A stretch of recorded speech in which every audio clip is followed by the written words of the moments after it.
Sa mga Mars at Pars nating single na nanonood ngayon, type nyo na bang i-update ang status nyo to in a relationship before the year ends? Makinig kayo mabuti ngayon.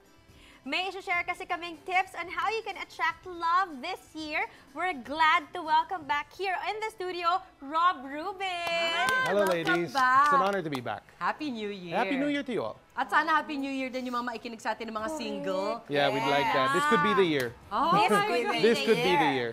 Ano ang general forecast sa relationships for the year? It depends on your sign, basically. But then for those of you who are in the fire sign, this is going to be a very fiery time for you, a very passionate time. So a lot of romances, not relationships may happen. You know, these one-night romances between you and an individual. But if you want to escalate it, if you're into fire sign, that's it for you. Now, when it comes to the water signs, this is a year of feeling.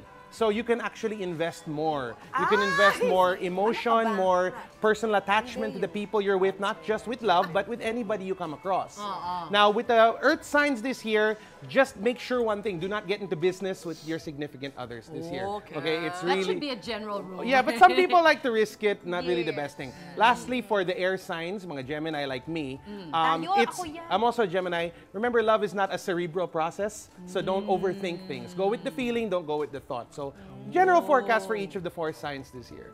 What's a Virgo? Virgo, I believe that is air, I believe. If I'm not mistaken. Huwag ka masyado mag-iisip, baka tumirik ka. Might be too cerebral about your relationships, might think things over too much. They say, dapat, should be like this. But remember, love is a feeling. That's true. Kumbaga, let it be more instinctive. Yes, Para exactly. follow your heart. Pero Ikaw nga. okay lang naman din na mag-isip ng konti, pero wag puro-puro isip lang. It's not a job application after all. Right. What are the lucky colors to attract love in your life? Believe it or not, people think that the lucky color for love is pink. Right? A lot of people tend to miss out on that. But sa totoo, Kasi the rose love quartz is pink. Yes, diba? but the love planet is Venus and the color is green. So if you really want to attract love into your life, green is your lucky color this year. Or not even just this year, overall. Yes. Because when you wear green, you actually honor the god Venus or Freya, and because of that, she will give you her blessings. Makapag-green nga. So look for a very beautiful green outfit. Green-minded. Oh, then you're an avatar of the god. So go right ahead. Yung pa naman ang damit na bihira meron ng mga tao. Green? Actually, it's always like red, diba? Yes, Blue, yes, white, blue black. madalas Pero yung green, ang hirap din kasing bagayan, Mars. Ako pag nagsuot ako ng green, mukha akong puno, te, di ba? May trunk na. Okay. Tawa, Jen Rosendan. Kayo naman guys, how do you attract love in your life? Ako, Palagay niyo, what smile worked lang for you? ako. Smile Yan, lang ako.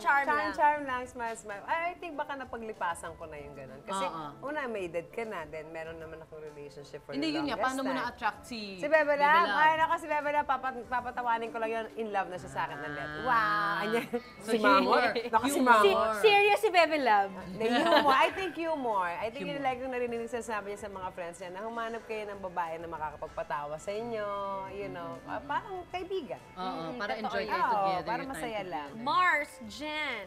Bukod sa ganda, Marsa. Ako aura lang nga minsan eh. Ako naman kasi I'm in a happy marriage, so siguro before, o pag lumalandi, joke lang yan, ha? Wala talaga ganyan, joke na lang yan. Dati pa to eh. Siyempre, pag lumalabas, di ba? O hindi, Tapos, kahit nung lumalandi siya, seryoso siya sa boyfriend niya kasi kilala ko yung asawa niya. Yeah. Wala, Fairness pero, kay Jen. like ako, yung magandang naligaw, wala, alam mo yung parang, yun, ang humor, alam mo yung being true, yung gano'n, hindi ako plastic, so, yun lang naman. Ayoko lang yung pretensions. what you see is what you get. Yes, Ganyan. exactly. Okay, nice. So, Rob, ano ba? Sa mga single dyan, ano ba ang dapat nilang gawin to attract love this year? For starters, check your energy when you hear the word love. Because some people, when you hear the word love, malungkot, like, oh God, I'll never find someone. If that's your energy, you never will find someone. But if you think of love as something inspirational, uplifting, then that's what you're going to attract. So, for starters, check your energy. So dapat ganyan, love? Exactly. Is Exactly. that something you can train to do? Of course, it's Diba? just think about it. It all starts with self-love kasi. Kasi usually when people have a negative connotation sa love, it's because they feel they don't deserve it. Yes. But everybody deserves love in this world. I So love that. start by understanding that love begins with you and you cannot attract what you don't have. So if you're projecting that, you'll bring somebody into your life who would really resonate with that energy. Ano man talino nito? Sondra, sabi sa inyo. Actually, what you said, Rob, is actually very basic. Basic. Give love and, you know, get love in return. Ganun lang siya kasimple. Paano mo nga naman matatanggap ang isang bagay na wala ka in the first place? Now, another thing you can do if you want to be a little bit more proactive, on the day of Friday, set your affirmation, okay? But never use the words I want or I will have. Always use it in the present tense. I have a loving relationship. Some people like to make that their mantra. I have a loving relationship. They look in the mirror and they say this to themselves first thing in the morning. Some people like to light a green candle and say, I have a loving relationship. And it comes into your life. Now, never say, I have the loving relationship of X, because that's not necessarily ethical. Always start with an overall general theme and let the universe give you what it needs to give you. Is there an optimal time to do this? If you can look it up, there are a lot of ways you can find it online during the hour of Venus on a Friday. So you'll do it on a Friday, find out online what time the hour of Venus is, because it changes from day to day, and that in your locality, and then you can say your affirmations then to give it more strength. Oh, wow. Now be careful what you wish for though, because some people say, some people say, oh, I want love, but I always tell them, you know, when you pray for rain, bring an umbrella. That's true. Some of my clients say, I want love. When they get it, hindi sila kaya. So in the end, they're not used to the reality of love. So look at the reality of what you're asking for. If you want a relationship, it's a commitment. Yes. Do you really want it? Yeah, Exactly. Are you ready to commit? Ang talino. Kung saan mag-usap mga tayo mamaya. Sobra. Marami ka matututunan kay Rob. Ayan. Do you need to wear charms? Well, they help. You know, rose quartz is usually good in attracting more loving energy, but you don't necessarily need it. It's an accent. It's not the actual source of love in you. It doesn't have an energy. It just accents what's already there. So if you don't have the love within you, it's not going to do much for you. Wala din siyang parang power. Exactly. Parang ganon. Ganun pala yun.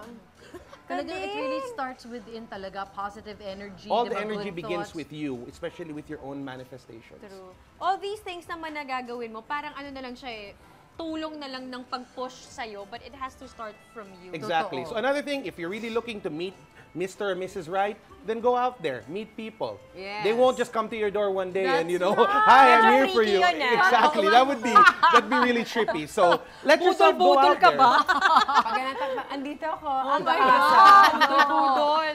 My God. Oh, thank you so much, Rob. The honor's all mine. Galing ni We Rob. miss having you. How can they find Yeah, you? for those of you who would want readings on love or 2018, you can contact me at 0916-551-1824, or you can visit my Facebook page, Rob Rubin Readings. So please see you there. Rob Rubin. Thanks so much, Rob. Happy New Year. Happy New Year. It's an honor to work with you all.